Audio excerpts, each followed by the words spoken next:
Hey guys, Dr. Justin Marcagiani here. I just did a podcast here with Evan Brand. We'll put the links down below on skin issues due to histamine. Really great podcast. I'm going to give you a little bit of an abridged version today in about 5 minutes or so, but definitely check out that full 30-minute podcast. So let's dive in. So what's histamine? Histamine is actually a neurotransmitter. It's made in the gut. It has a lot of different things with blood flow and inflammation. It's a neurotransmitter. Now, many people, when they have histamine imbalances, they start to have runny nose, itchy eyes, rashes on their skin, your conventional type of allergy symptoms. And most people are stuck in this loop of reaching for Singulair, Zyrtec, Allegra, a lot of these H1, H2 kind of histamine blockers.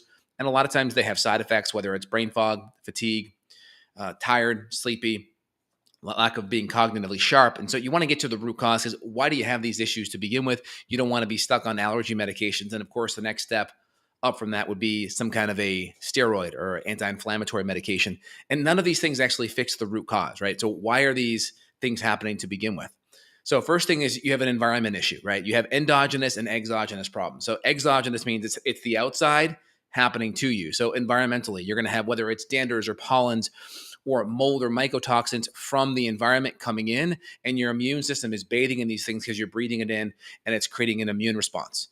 And again, typically with allergies, your immune system is overly sensitive. So we have to get to that root cause issue. But you have these allergens exogenously coming out to in. So a really good high quality air filter is going to be great. Most air filters that are HEPA based may be okay. Some are going to be like the Air Doctor or the Austin Air are going to be better because there's a VOC component where there's activated charcoal or some kind of a carbon based filter to it where it sucks up a lot of the VOCs and all these different foreign particles better. And so that lowers the amount in the air. Second thing is you can breathe these things in, come into a home that's really clean, but you have basically this hibernation area in your whole frontal sinus cavity where a lot of these antigens are just growing and just kind of just hanging out. And so you got to flush these things out with a high quality saline flush. And I typically will even add a couple of drops of iodine or silver to flush out the biofilms and to knock out any resistant bacteria or fungus up there. And that flushes things out and really cleans that cavity. Done a video on this, but you want to flush for about 2 to 3 seconds each sinus.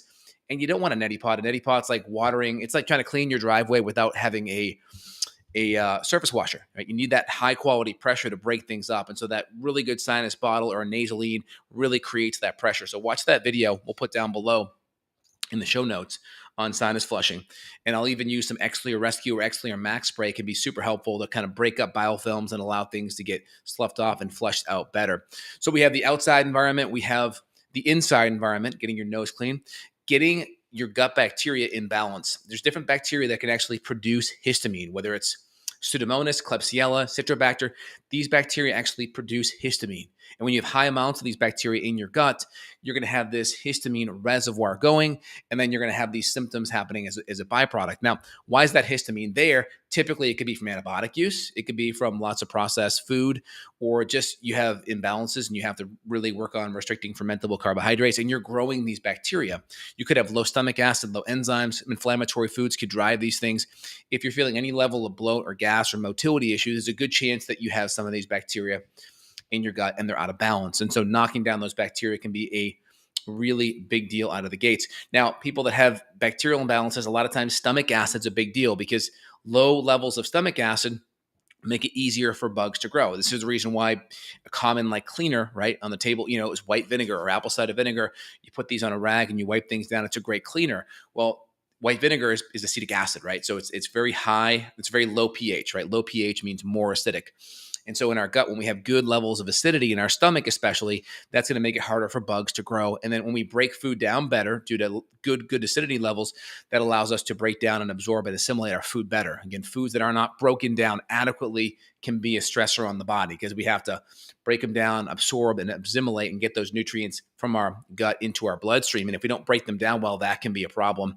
And again, 80% of our immune system is in the gut. So anytime you have immune issues, whether it's allergies, or any type of autoimmune thing, whether it's skin, eczema, psoriasis, anything skin related, you have to look at the gut. So you have the GALT, which is the gastric associated lymphoid tissue. That's all the immune cells in your stomach.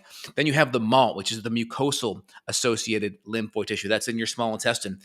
When these cells are overstimulated due to poor foods, due to gut permeability, because these your enterocytes are opening up a little bit, foods and particles and endotoxins and bacteria are getting into the bloodstream. That can create a lot of immune stress, and that can make the immune system kind of go high alert. And then it's responding to all these antigens out in the environment. So that's a big deal as well. And topically, we can do things to help as well. I mean, you can do, I like witch hazel topically for skin issues.